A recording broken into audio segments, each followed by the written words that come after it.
comment notre cerveau fait un truc aussi simple en apparence que de garder une info en tête. Juste quelques secondes, le temps de prendre une décision. On le fait des milliers de fois par jour sans même y penser. Mais derrière ce geste mental, il y a un mystère qui est assez vertigineux. Pour essayer d'y voir un peu plus clair aujourd'hui, on a une série de conférences en neurosciences computationnelles qui s'attaquent à ça. Mais pas avec des scalpels, avec des équations, des modèles informatiques. Notre mission, ça va être de suivre leurs pistes. On va partir de l'anatomie pure et dure du cerveau, les neurones, leurs connexions, pour voir comment on peut construire des modèles qui font plus qu'imiter la pensée. Ils pourraient nous en expliquer la mécanique. On va commencer tout petit avec un microcircuit et on finira, je l'espère, avec l'orchestre cérébral au complet. C'est exactement l'idée. Et pour commencer ce voyage, il nous faut un concept de base, une sorte de brique élémentaire. C'est la mémoire de travail. D'accord. Alors attention, il ne faut pas du tout imaginer ça comme un disque dur, un stockage passif. C'est bien plus actif que ça. C'est notre capacité à garder une information en ligne, disponible, malléable, dans notre esprit. C'est ce qui nous permet de calculer 17 plus 28 de tête, par exemple? Voilà. Ou de se souvenir du début d'une phrase pour en comprendre la fin. Sans ça, on serait juste des machines à réflexe, quoi. On peut vraiment voir ça comme l'atome de la cognition. Alors si on veut modéliser cet atome, on commence par où? Les sources nous orientent toutes vers une région très très célèbre du cerveau, le cortex préfrontal, le fameux CPF. Exactement. Une zone avec une histoire assez folle d'ailleurs. Quand on pense qu'il y a à peine 70 ans, la solution pour certains troubles psychiatriques, c'était la lobotomie frontale. Oui, c'est glaçant. Ça montre à quel point on était dans le noir complet. Complètement? Comment on est passé de zone à enlever à siège de la pensée? Le grand tournant, c'est dans les années 70. Des chercheurs ont eu une idée géniale, planter des électrodes dans le CPF de singes pendant qu'ils faisaient une tâche toute simple. Laquelle? On leur montrait un objet, puis hop, on le cachait derrière un écran. Quelques secondes plus tard, ils devaient pointer où il était. Et là, surprise. Ils ont trouvé des neurones, qu'on a appelés les cellules de mémoire, qui faisaient un truc incroyable. Ah oui! Ils se mettaient à décharger des impulsions électriques, ce qu'on appelle des spikes, non pas quand le singe voyait l'objet, Mais après? mais pendant toute la période d'attente. Quand l'écran était vide, l'information visuelle n'était plus là, mais son souvenir, lui, était bien visible, bien vivant, dans l'activité de ses neurones. C'est ça l'activité persistante. Attendez, là il y a un truc qui colle pas. D'après ce que je sais, un neurone tout seul, c'est un peu un poisson rouge. C'est une bonne image, oui. On le stimule, il réagit, et quelques millisecondes après, il a tout oublié. Sa membrane se réinitialise très vite. Alors comment un groupe de neurones arrive à maintenir une info en vie pendant 10, 20, 30 secondes? L'addition fonctionne pas. C'est le paradoxe fondamental qui a lancé tout ce champ de la modélisation. Ah d'accord. Et la solution, c'est une vieille idée théorique qui a été dépoussiérée, la réverbération. La réverbération. L'idée est simple. Et si les neurones qui codent pour la même info étaient très fortement connectés entre eux? Quand le stimulus arrive, ils les activent tous. Et ensuite, ils passent leur temps à se réexciter mutuellement, en boucle. Ah, comme un écho. C'est ça. Le neurone A excite le B, qui excite le C, qui réexcite le A. L'activité tourne en rond et le souvenir persiste. On appelle ça un réseau attracteur. Un réseau attracteur. J'aime bien l'image. Oui, et l'analogie classique, c'est celle de la bille qui roule dans un paysage de collines et de vallées. D'accord. L'état du réseau, c'est la position de la bille. Les souvenirs stables, ce sont les fonds des vallées, les attracteurs. Quand une info arrive, c'est comme donner une pichenette à la bille. Elle va rouler un peu, puis hop, elle se stabilise au fond de la vallée la plus proche. Et là, l'activité est devenue stable et persistante. Voilà. D'accord, l'image de la bille au fond de son bol est très parlante. Mais ça semble presque trop stable. Si la mémoire est coincée dans cette vallée, comment on fait pour l'effacer et penser à autre chose? On n'est pas bloqué? Excellente question. Et c'est là que la modélisation mathématique devient super puissante. Elle montre qu'il suffit d'un tout petit changement dans les paramètres du circuit pour qu'il bascule. Le concept clé, c'est la bifurcation. La bifurcation? Imaginez un curseur qui contrôle la force de cette excitation en boucle. En dessous d'une certaine valeur, la bille ne trouve jamais de vallée. L'activité s'éteint toujours. Et juste au-dessus de cette valeur, hop, la vallée apparaît et l'activité devient stable. Donc le cerveau pourrait jouer sur ce curseur? Exactement. Et ça pourrait expliquer pourquoi le CPF peut faire ça alors que le cortex visuel, par exemple, ne le peut pas. Leurs circuits sont pas réglés sur le même mode, tout simplement. Ok, donc on a un circuit qui peut allumer et éteindre un souvenir, mais l'autre moitié du boulot quand on se concentre, c'est d'ignorer tout le reste. Si j'essaie de retenir un numéro de téléphone dans la rue, mon cerveau doit activement filtrer les bruits de voiture, les conversations. Oui, la robustesse face aux distractions. Comment le modèle gère ça? Il la gère en ajoutant un ingrédient qui est essentiel, l'inhibition. Le cerveau, c'est pas que la fête de l'excitation, hein. Non, bien sûr. Pour chaque neurone excitateur, il y a des dizaines de types d'interneurones inhibiteurs, ces fameux papillons de l'âme, comme les appelait poétiquement Cajal. C'est joli. Et les modèles plus récents montrent que la diversité de ces freins est cruciale. Certains, c'est un peu des videurs. Ils inhibent la sortie des neurones. Mais d'autres, très malins, ciblent spécifiquement les entrées, les dendrites. Eux, ce sont des portiers. Des portiers? Oui. Ils peuvent bloquer une information non pertinente, une distraction, avant même qu'elle ait une chance de perturber la mémoire qui tourne en boucle. Et ces dendrites, pour qu'on visualise bien, ce sont les points de contact, les multiples prises électriques où le neurone reçoit l'info. C'est bien ça. C'est une analogie parfaite. Et ces interneurones portiers, eh bien, ils peuvent débrancher sélectivement certaines de ces prises pour ne laisser passer que le courant pertinent. C'est un filtrage ultra sophistiqué. Ça me fait penser à un débat qui agite pas mal de monde. La capacité de notre mémoire de travail.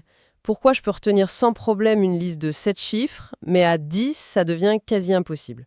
C'est le fameux débat des cases dans le cerveau. Est-ce qu'on a un nombre de places limité, des slots, ou c'est une ressource plus fluide qu'on peut répartir? Et ce qui est formidable, c'est que ce type de modèle de circuit, il réconcilie les deux visions. Ah, oui, Si vous lui présentez plusieurs infos à mémoriser, vous allez voir apparaître plusieurs bosses d'activité neuronale, une pour chaque item. d'accord. Mais le système a ses propres règles. Si deux bosses sont trop proches, par exemple, deux objets mémorisés au même endroit, elles vont fusionner. Si une bosse est trop faible, elle va s'éteindre. Donc le modèle n'a pas cette slot gravée dans le marbre. Non, mais sa dynamique interne fait qu'en pratique, il ne peut maintenir qu'un certain nombre d'items distincts. La capacité est une propriété qui émerge du circuit lui-même. C'est pas une contrainte architecturale rigide. D'accord, donc ce circuit, c'est une sorte de post-it mental dynamique. Mais ce qui est fou, c'est que les sources expliquent que ce même mécanisme nous sert à prendre des décisions. Comment on passe du fait de garder une info à celui de choisir? Le lien n'est pas du tout évident. Le lien, il est mathématique. Et il est magnifique. La clé, c'est la taux, la lenteur de cette réverbération. La lenteur. Oui, elle est due en partie à des molécules spécifiques, les récepteurs NMDA. On peut les voir comme des interrupteurs lents. Et à cause de cette lenteur, le circuit ne réagit pas juste à l'instant présent. Il agit comme un intégrateur temporel. C'est-à-dire? En clair, il est capable d'accumuler de l'information, des preuves au fil du temps. Ah, le meilleur exemple pour ça, c'est l'expérience des points en mouvement, non? Exactement. On est devant un écran, on voit un nuage de points qui bouge un peu dans tous les sens, et on doit dire si, globalement, ça va plutôt à droite ou à gauche. C'est ça. Parfois, c'est hyper clair et parfois, c'est si ambigu qu'on a l'impression de décider au pif. Voilà. Et quand on enregistre les neurones pendant cette tâche, on voit la décision se dérouler sous nos yeux. On voit des neurones qui représentent le choix droite, augmenter progressivement leur activité. Une sorte de rampe. Une rampe d'activité, oui. Plus il y a de points qui vont à droite, plus la pente de la rampe est raide.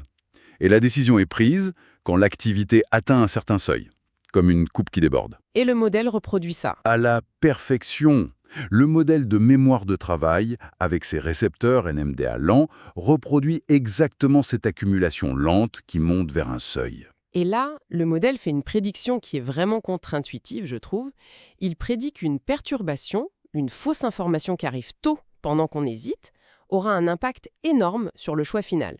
Alors que la même perturbation, si elle arrive juste avant qu'on appuie sur le bouton, n'aura presque aucun effet. C'est une conséquence directe de notre fameuse dynamique d'attracteur. Ah oui, la bille. La bille, toujours elle. Au début de la décision, la bille est en équilibre instable, sur une ligne de crête entre la vallée droite et la vallée gauche. Une toute petite pichenette suffit à la faire basculer. Mais à la fin du processus, À la fin, la bille est déjà bien engagée dans sa descente vers la vallée droite. Elle a pris de l'élan.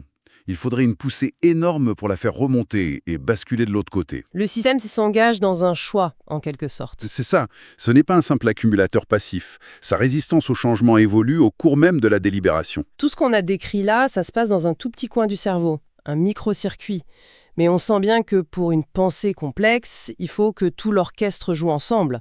Comment le modèle gère cette mise à l'échelle pour passer du neurone au cerveau entier? Alors là, on change complètement de dimension. On passe à un modèle à grande échelle du cerveau de macaque. Et on se base plus sur des principes théoriques, mais sur des données anatomiques brutes, le connectome, La carte du câblage du cerveau. la carte la plus précise dont on dispose. Mais attention, ce n'est pas juste qui est connecté à qui. C'est une carte où chaque connexion a une direction, un poids, une force, et où cette force diminue avec la distance. C'est un modèle massivement contraint par la biologie réelle. D'accord. Et dans cette carte de câblage, on injecte une autre idée, celle de gradient macroscopique. C'est l'idée que le cerveau n'est pas homogène, c'est ça, non? Exactement. Des propriétés changent systématiquement d'une région à l'autre. Par exemple, le nombre d'épines dendritiques, nos fameuses prises électriques, augmente quand on va de l'arrière du cerveau, les aires sensorielles, vers l'avant. Vers les aires de plus haut niveau. Voilà. Et quand on met ces deux ingrédients ensemble, le connectome et ce gradient biologique, dans le modèle, il se passe un truc magique. Ah, Une propriété fondamentale émerge spontanément, sans qu'on l'ait programmée. et c'est quoi une hiérarchie des constantes de temps? C'est-à-dire, Les aires sensorielles à l'arrière, comme le cortex visuel, se révèlent avoir une dynamique très rapide, quelques dizaines de millisecondes, ce qui est parfait pour suivre un monde qui change vite. logique. Et à l'opposé, les aires préfrontales se mettent à fonctionner très très lentement, sur plusieurs centaines de millisecondes, idéal pour intégrer l'info sur le long terme. Le modèle a découvert tout seul que le cerveau avait différentes horloges. C'est ça. C'est stupéfiant. C'est stupéfiant, oui, mais ça soulève un énorme problème technique. Ce réseau, c'est un cauchemar de câblage. Tout est quasiment connecté à tout. Comment un signal, une pensée, peut naviguer là-dedans? Il y a deux risques. Soit le signal s'éteint après 2 ou 3 relais, Soit c'est l'inverse. c'est l'explosion d'activité, l'épilepsie généralisée. Le modèle a trouvé une solution très astucieuse qu'on appelle l'amplification équilibrée globale. Pour qu'un signal puisse traverser le cerveau de part en part, le système augmente globalement le niveau d'excitation. Mais pour éviter l'explosion, il augmente en même temps, et de manière parfaitement proportionnelle, le niveau d'inhibition.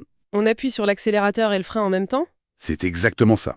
Le résultat, c'est un régime d'activité qui reste stable, mais très réactif, capable de propager des signaux sur de très longues distances. Et ce régime permet un autre phénomène fascinant que les auteurs appellent l'ignition. L'ignition. Quand un stimulus arrive, s'il est faible ou bref, son activité reste confinée aux aires sensorielles. Il est traité localement, puis il s'éteint.